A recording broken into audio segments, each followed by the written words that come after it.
Sahabat-sahabat, teman-teman yang kekasih dalam Tuhan Yesus, selamat pagi, salam sejahtera bagi kita semua.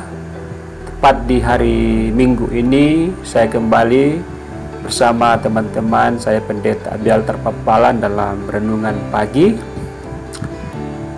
Kita akan bersama-sama memulai dengan doa. Kita berdoa. Terpujilah namamu ya Tuhan, di pagi ini juga di hari Minggu kami boleh bersama-sama memulai segala aktivitas dan juga ibadah kami pada hari ini dengan merenungkan sebagian kecil daripada firman Allah yang akan menjadi bagian kami di pagi hari ini. Berbicaralah ya Tuhan Yesus, kami sudah siap. Amin. Teman-teman yang kekasih di dalam Tuhan Yesus, firman Allah dari 1 Petrus 3 ayat 14. 1 Petrus 3 ayat 14 berbunyi demikian. Tetapi sekalipun kamu harus menderita juga karena kebenaran, kamu akan berbahagia. Sebab itu janganlah kamu takuti apa yang mereka takuti, dan janganlah gentar. Tetapi sekalipun kamu harus menderita juga karena kebenaran, kamu akan berbahagia. Sebab itu janganlah kamu takuti apa yang mereka takuti, dan janganlah gentar. Saudaraku, teman-teman yang dikasihi oleh Tuhan Yesus, tema kita pada pagi hari ini adalah kebahagiaan bersama dan derita bersama. Kebahagiaan bersama dan derita bersama adalah suatu kenyataan bahwa derita manusia dalam bentuk sakit dan juga kalau sudah mulai tua, bahkan menjelang maut, tidak mungkin bisa terelakkan. Bahkan kehadiran maut sajalah yang dapat menyudahi seluruh derita manusia dan sekaligus juga mewisuda atau menyempurnakan hidupnya. Karena itu teman-teman, selama kita masih ada hayat di dalam tubuh kita, atau selama kita masih menjalani hidup, selama itu pula hidup kita tak akan terbebas dari yang namanya penderitaan.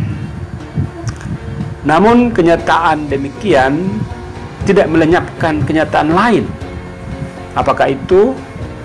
Kenyataan adanya kebahagiaan yang kita nikmati selama hidup kita di bumi.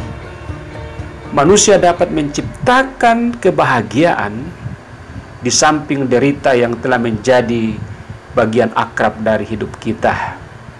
Kita manusia ini hidup di dalam kebahagiaan, namun kita pun bisa bahagia di balik penderitaan.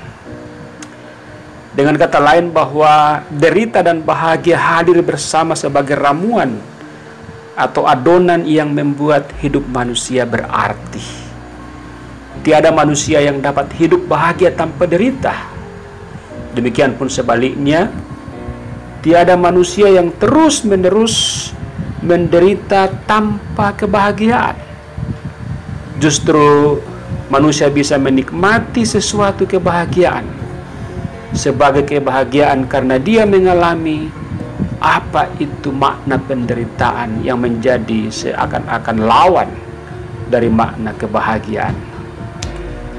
Hanya kita sebagai manusia yang pernah menderita yang dapat menghargai dan menikmati kebahagiaan. Dan teman-teman, betapa tidak masuk akal kalau kita sebagai manusia yang berakal sehat dan kita tidak pernah juga mengalami yang namanya penderitaan. Karena itu, jika ingin hidup bahagia, penderitaan harus diterima sebagai sisi lain dari hidup. Dengan kata lain, bahwa hidup yang utuh dan sejati ialah hidup yang terintegrasi oleh penderitaan dan kebahagiaan. Nah, teman-teman yang dikasihi oleh Tuhan Yesus, itulah yang rupanya mau ditekankan oleh penulis 1 Petrus dalam bacaan kita, bahwa kita sekalipun menderita, kita juga akan berbahagia. Dan dia katakan bahwa janganlah kamu takut akan apa yang orang lain takuti, dan janganlah gentar. Apa yang kita takuti dalam dunia ini ya banyak, mulai dari penyakit, kekurangan, kesepian, dan juga rasa malu, sampai kepada kematian itu sendiri. Tetapi firman Tuhan pada pagi hari ini sebetulnya juga menunjukkan bahwa kalau Tuhan yang kita sembah, yaitu Tuhan Yesus, adalah Tuhan yang lebih dulu mengalami yang namanya penderitaan, maka seyogianya kita sebagai manusia, sebagai ciptaan, juga harus menerima yang namanya penderitaan.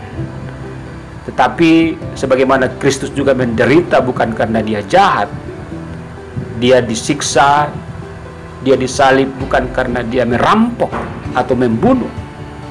Demikian juga kita menderita pastikan karena kita tidak berbuat dosa, kita tidak jahat, tetapi dikatakan dalam firman Tuhan ini karena kebenaran.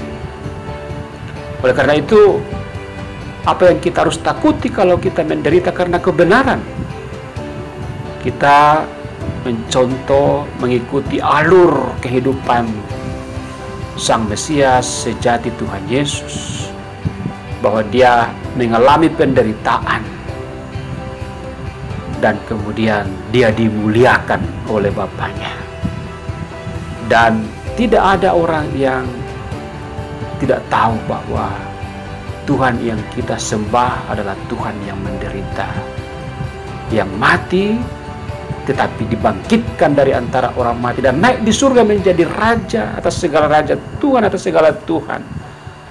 Dan hanya orang Kristen yang optimis, percaya bahwa pasti masuk surga karena percaya kepada Tuhan yang mengalahkan maut, penderitaan, dan membawa setiap orang yang mengikut dia masuk dalam kebahagiaan sejati, yaitu di sorga rumah Bapa kelak. Oleh karena itu, kebahagiaan bersama dan derita bersama ingin mengatakan kepada kita bahwa berjuanglah untuk menderita karena mengikut Kristus, dan di dalamnya kita juga terus berbahagia. Karena apa? Hidup yang utuh ialah hidup yang terintegrasi oleh derita dan bahagia. Makin banyak kita mengalami penderitaan, makin banyak juga makna hidup yang kita akan petik, dan kita akan semakin teguh kuat. Dan ada orang yang mengatakan bahwa latihan badani untuk masuk di dalam sorga. Apapun yang kita mau katakan tentang hasil dari penderitaan, tapi yang pasti sekali lagi adalah bahwa Tuhan Yesus sudah menunjukkan bahwa penderitaan dalam simbol mahkota duri berdampingan dengan kemuliaan dalam mahkota kerajaan sorga yang dia juga kenakan. Teman-teman yang dikasihi oleh Tuhan Yesus, dalam minggu sengsara ini, pastikan bahwa kalau saudara menderita karena kebenaran, ingatlah bahwa Kristus juga sudah menderita, dan penderitaan dan kebahagiaan mengantar kita kepada iman yang teguh, bahwa hidup ini adalah hidup yang bermakna. Dan kalau kita sudah lulus dari penderitaan, maka kebahagiaan yang kokoh, yang sejati adalah milik saya dan saudara. Selamat hari Minggu, Tuhan Yesus memberkati. Mari kita berdoa. Terima kasih ya Allah Tuhan Yesus atas firman-Mu, kiranya menjadi rema dalam kehidupan kami hari ini dan seterusnya, di dalam nama Tuhan Yesus. Haleluya, amin. Teman-teman, salam sejahtera bagi kita semua dan Immanuel.